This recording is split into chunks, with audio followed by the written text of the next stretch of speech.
This is your LMAX exchange technical update for Thursday, March 30th, 2017.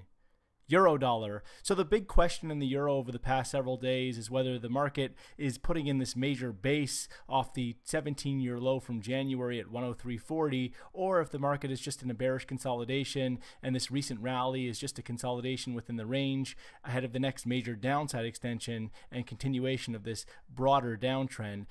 Earlier this week we saw a break above 108.75, which was a critical resistance point and a potential inverse head and a neckline of an inverse head and shoulders, and that break would suggest a push up towards the 114 area. However, inability for the market to break above 108.75 has put the pressure back on the downside and reintroduces the possibility that this is in fact a bearish consolidation ahead of a resumption of this broader downtrend. Of course, right now the setbacks have been shallow, so it would be premature to come to that conclusion, but a break and close back below 107 would do a good job of strengthening the outlook for bearish resumption over a longer term base. So again, we have to continue to keep an eye on key short-term levels for clear directional insight. If the market establishes back above 108.75, that would be very bullish and expose a move up towards 114.10. At the same time, if the market closes back below 107, it will strengthen the possibility for a bearish resumption, exposing a retest of that 2017 low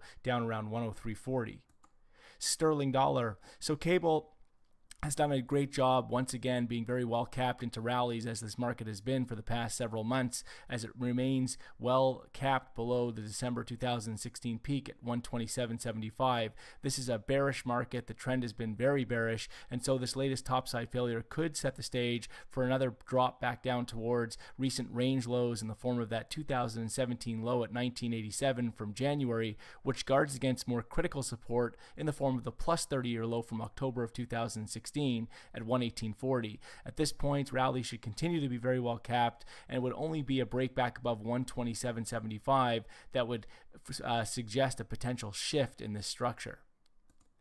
Dollar yen. So despite a little bit of a bounce in dollar yen over the past few sessions, this is a market that has broken down below some key range support at 111.60 in recent days, exposing a fresh drop towards a measured move at 107.60 in the days ahead.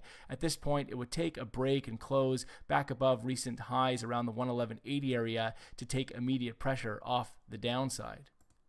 Euro Swiss. So it's been a slow go for Euro Swiss, but the trend here favors the downside. We are confined to a broader downtrend, with the most recent rally being well capped at 108.26, which should be that next lower top ahead of a fresh downside extension below what has been a difficult level to break, but that 2016 low at 106.24, which would expose a drop down towards the 104 area. Only back above 108.26 would compromise this bearish outlook for Euro Swiss.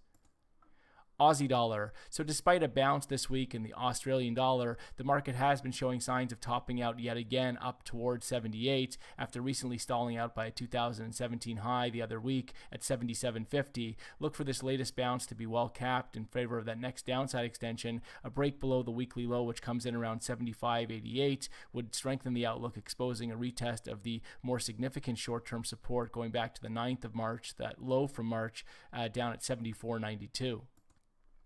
Dollar CAD. So dollar CAD has been consolidating over the past several sessions, but overall the outlook here continues to be quite constructive. Recent dips have been supported ahead of 132, and look for the market to carve out the next higher low ahead of a fresh upside extension back above the multi-day peak at 136 and towards 140. SPX 500. The S&P 500 has seen a nice bounce in recent trade after the market had broken down below some key support at 23.50, but this bounce should not be classified just yet as a bullish resumption, and we could still see more setbacks if the market looks to top out and put in a lower top in this resistance zone, somewhere ideally ahead of 23.80, but a break back below the recent low from this week at 23.20 will be required to confirm and open the door for an acceleration of declines below 2300 and down into the 2280 area. Gold. So gold remains highly constructive as it continues to show signs of basing out off that 2016 low just shy of 1100. A higher low is now in place at 1180, and the market is now looking for that next higher low around 1200, which will be confirmed on a break above 1265, exposing a move up towards the 1330 area. Only back below 1180 would compromise the constructive outlook for gold.